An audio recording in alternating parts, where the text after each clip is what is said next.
Järgmine päev on kätte jõudnud ja tegin jälle siis nagu alati hommikuse koristuse ära ja tahaksin teile rääkida, millise otsuse me oma meeskonnaga vastu võtsime. Ja otsus on siis selline, et tegelikult väikese vahesõnana tahaksin öelda, et tegelikult me ei saa aru üldse, et miks niimoodi äri ei tehta. Kas on ahnusest või mingisugustel muudel põhjustel, eks ma ei hakka neid põhjusi nimetama, mida me siin otsuste ajal nagu arutasime ja milliseid nagu neid aspekte me nagu tähele panime, eks. Aga meie võtsime sellise otsuse vastu, et kui selle soojaku müügihind on 3600 euri ja see sisaldab käibemaksu sellisel kujul, nagu ta on, et mis siin on, et OSB-d, siis need metallnurgad, no üldiselt sellisel kujul, nagu ta nii, nagu ta on. Muidugi katus on muidugi tehtud ja kõik põranda see alusmoodulid on tehtud, eks, aga ma mõtlen, et ei ole mingit tuningut nagu tehtud, et mingid vaipasid maas ja mingi selliseid asju. Aga me otsustasime niimoodi, et kui kohe välja ostetakse, siis on hind 3600 euri sisaldab käibemaksu, nagu ma ütlesin juba. Aga kui inimene ei suuda kohe nagu välja osta, siis on võimalik seda teha niimoodi. Otse meie käest ostes koostame rendilepingu. Rendileping näiteks, meil summasid veel täpselt nagu paika ei pandud, aga näiteks 250 euri käibemaks sees on siis kuu rent. No või kui rentnik tahab, võib määrata ise seal hinna 300 euri pluss käibemaks. Miks niimoodi? Et ütleme, et see 250 euri, mis sisaldab käibemaksu, on see miinimumsumma rendi hind, aga mõte on niimoodi, kui nüüd see rendi maksmise tulemusel on summaks täitunud 4200 euri, siis jääb see soojak või siis see, ma ei ole selle, nagu ma ütlesin, et ma ei ole selle veel nime pannud, jääb see siis sellele rentnikule. Kui rentnik loobub varem näiteks 2000, no ta on näiteks 10 kuud seda rentinud, on ja 2500 euri on siis maksnud ja ta varem nagu tahab lõpetada seda lepingut, siis ta peab see tagasi andma. Aga kui täitub summa 4200 euri, siis jääb see konstruktsioon jääb temale. Arvestades igasugust inflatsiooni ja kõiki neid asju, muidugi me peame endale kindlustama mingisuguse tagamaa, siis me kinnitame, ma arvan, et me kinnitame selle inflatsiooni või siis selle hinnamuutuse mingisuguse muu siis nii-öelda nimetame seda jutumärkides kinnitusvahendiks, eks, mingisuguse muu kursiga. Näiteks me võime selle kinnitada kullakursiga. No mina leian, et kullakursiga kinnitamine on kõige efektiivsem. Sellepärast, et kui kullakurs langeb, siis on see rentnikule kasulik. Kullakurs tõuseb, siis muidugi meie ei kaota midagi. Et kullakursiga kinnitumine toimub, sest kuld on, ütleme, kõige stabiilsem, mitte kõige stabiilsem, aga üks stabiilsemaid siis neid kinnitusvahendeid raha ekvivalendis siis, eks. Et siis ei kaota nagu keegi meist. Küll me need lepingud seal juristidega pärast koostame, et me ei hakka praegu nii seal mingisugustesse detailidesse sisse minema. Aga mõte on see, kui sa ei suuda kohe välja osta, oled nõus 250 euri kuus maksma ja ütleme seal 2 aastat siis nagu selle sees tegutsema on ja saab võib-olla meie käest mingit hooldust ka, eks, no mingisuguse väikse raha eest, eks. Siis 4200 euro täitumisel jääb see nii-öelda siis rentnikule omandisse. Oleme siis valmis saanud nüüd täpselt nii palju, et siit külje pealt näeb välja niimoodi. Ukseraami saime ka lõpuks ette. ja kujutage ette, nüüd on päris pull rahapuudusest. Ei ole voodrilauda, et ühte moodulit lõpuni teha. Sealt tagant on ka.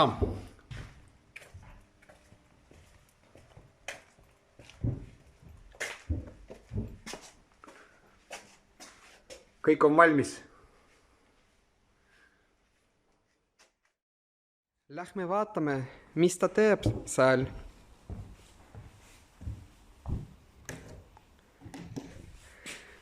Kurat mägab. Ärge üles.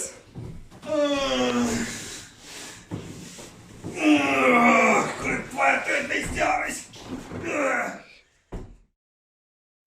Käime ju vanalinnas klaasi korjamas ja seda teeme ju seda nii-öelda selle velotakso taolises asjas nagu sellise korviga, ma ei ole vist teile veel näidanud.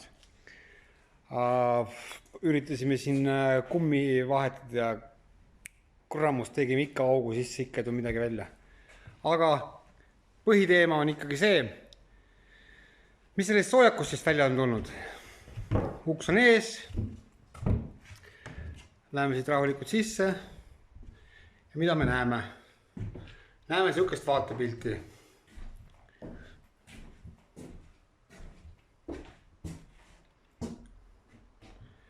Et muidugi need vahed on kõik hakkavad olema kõik tihendatud, sellepärast pole vaja muret tunda. Näed, siit ma näitangi nagu, et kuidas vahe on tihendatud. Siin on vahe, siin on tihendatud.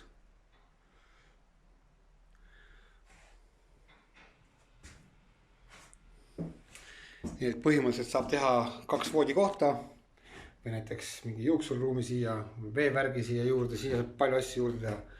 Aga mõte on siis selline igal juhul.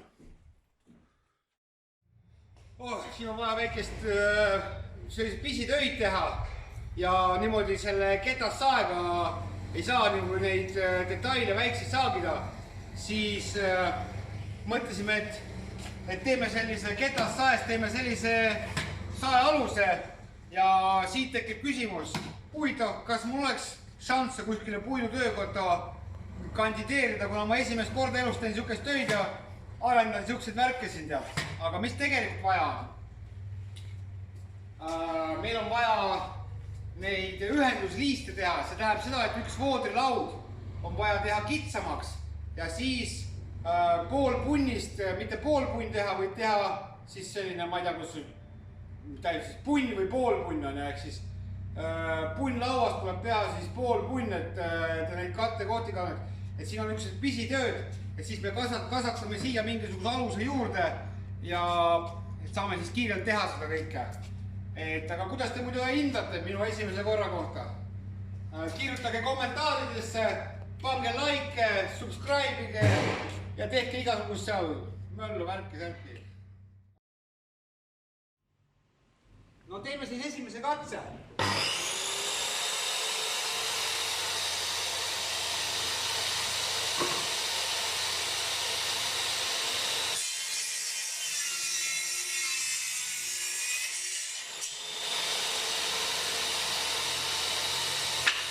Neid on mul vaja 16 tükki.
neid väikeste juppide lõikamisteks see läks suht lihtsalt on. Aga kujutage ette, et mul on vaja 18 sellist lauda pikuti maha võtta siit, kus see punn on siit 1,5 sentimeetrit ja kujutage ette, et nüüd peaks seda niimoodi käsitsi möllama on ja karju appi on ja. Aga nüüd ma vaikselt nikerdasin selle asja valmis siin. Ma arvan, et nüüd ma saan need 18 tükki mingi 6 minutiga ära teha, et see võttis küll mingisugune 1,5 tundi äkki, ehk siis 1,5 tundi ja 6 minutit, noh niimoodi utreeritult öeldes, eks. Aga palju mugavamaks teeb, et kui me teeme siia pärast kõrgenduse juurde ja laseme siit selle punni veel sisse ja ongi super.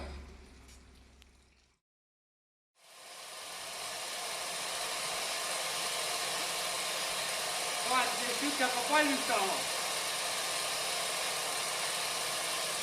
Makita saab. On väga head tööd teinud.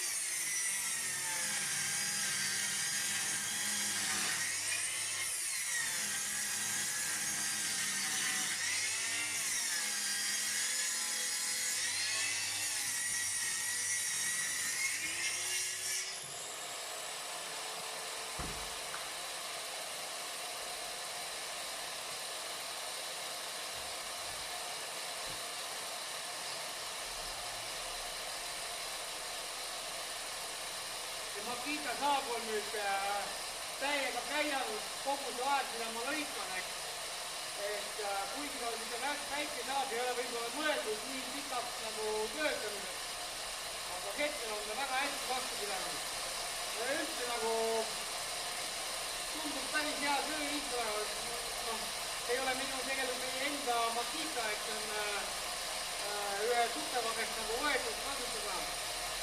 Ja noh, meie vastutame ka selle eest, et igasugune võib-olla rike oleks nagu meile nagu majanduslikult kahjulik. Ja seepärast ma väga kiidan seda aparaati. See ei ole meile kahjume tekitanud.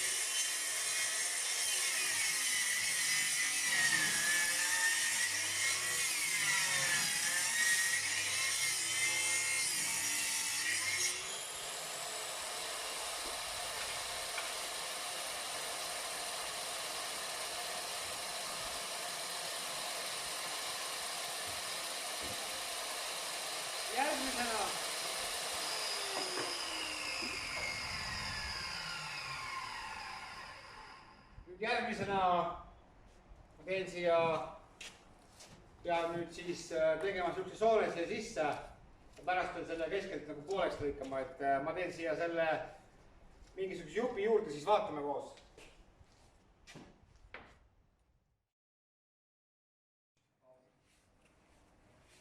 Tegin nüüd siis sellise aretise ja vaatame, mis sellest kohe välja tuleb. Nüüd ma pean siia tegema sisse soone, sügavama kui siin olemas on.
Oppa!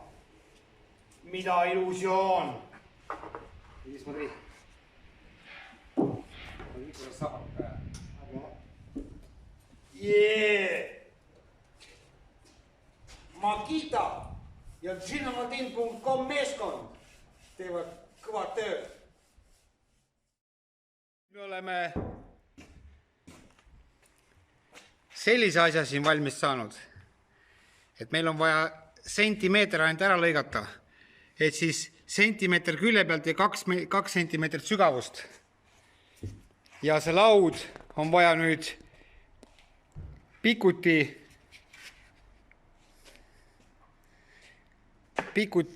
siis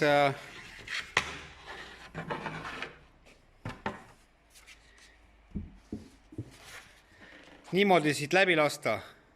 Ma kohe näitan teile.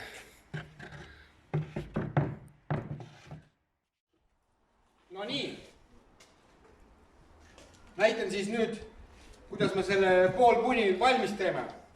Et siin on juba see soon sisse lõigatud. Mitte see soon, mis siit näha on, nagu ma enne näitasin, nagu ma enne tegin just. Aga vaatame, mis saab.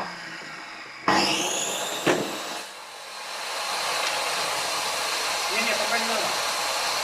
Надо до тебя достать. Не, иди сюда. Не. Просто я с него не могу нагадать. Ты что, как? Ничего сюда не надо.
Ilus.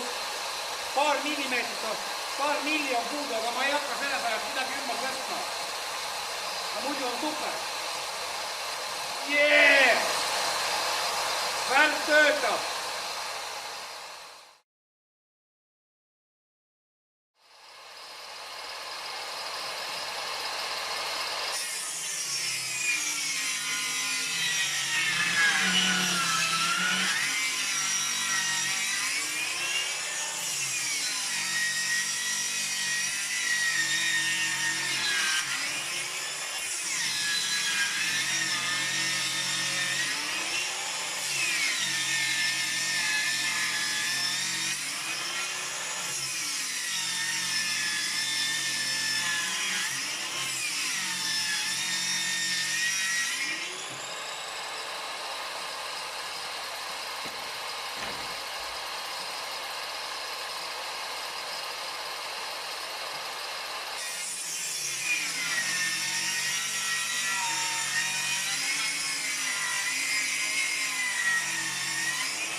сейчас я распакуюсь.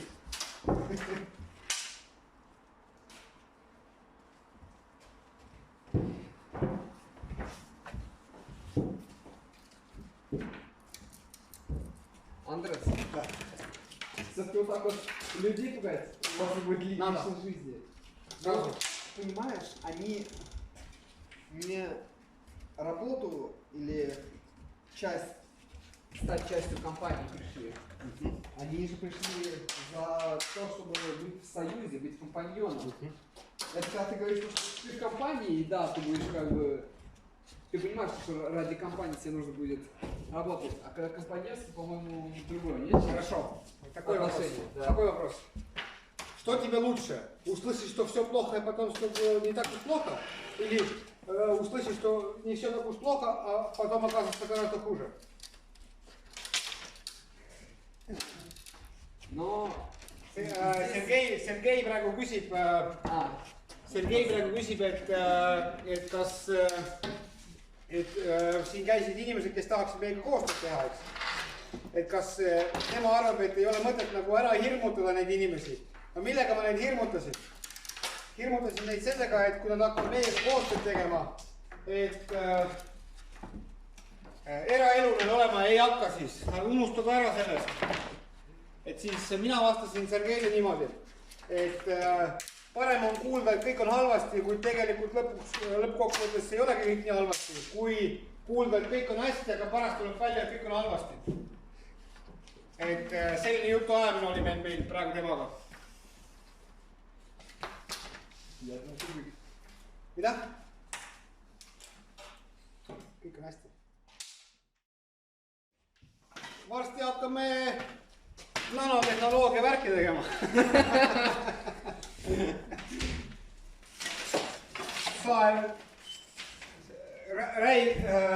Räige sae pealt läheme nanotehnoloogia peale üle. Aga tänased päevaks on kõik saetud ja ma saan rahuliku südamega sae inimesele tagasi viia. Kuidas me selle sae lahti praegu võtame, näitan teile. Opa! Nii, hakkab veel.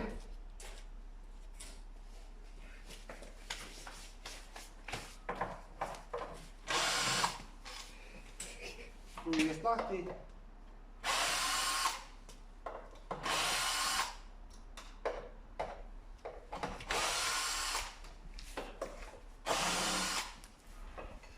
Nii, üks moment.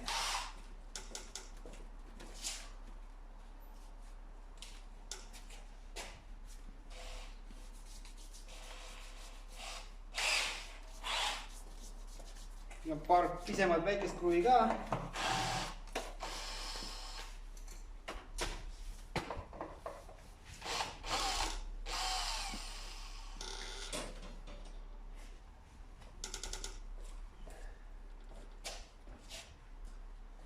Hakkad laadima.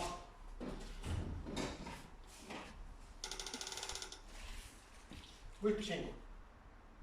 Pichenku, võid? Võid.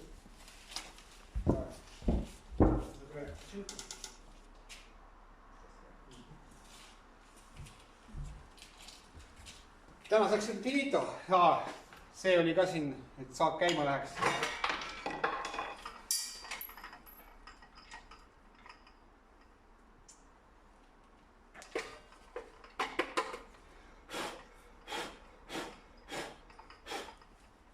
Sain selle kuti käest riielda, kes mulle seda saagi andis. Ta pani endale selle autosse. Saepuru oli pärast auto, oli saepuru täis. Muidugi ma vabandasin. Nüüd peaks korras olema.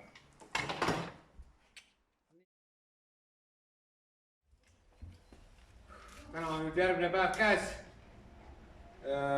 See on siis reede. Ja ütleme niimoodi, et meie jaoks on see hull reede.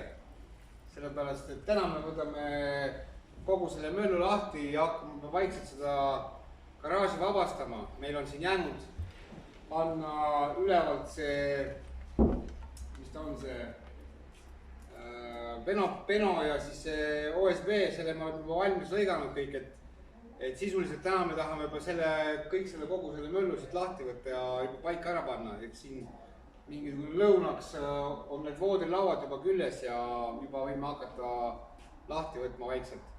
Et ise tunnen ka sellist, alguses oli see kokkupanemine oli nagu natukene uus minu jaoks.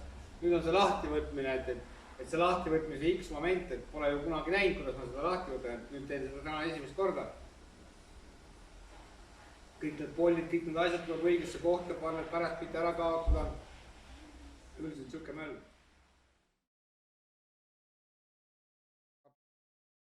Soojak on nii-öelda lahtivõtmiseks valmis.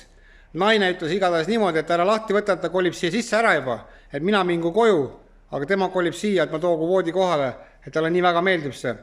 No üldiselt kõik on paigas, see voodilaudis, see keskmine liidese koht on praegu natuke lahti, aga see ongi spetsiaalselt, nagu ma ei hakka teda kinni panema.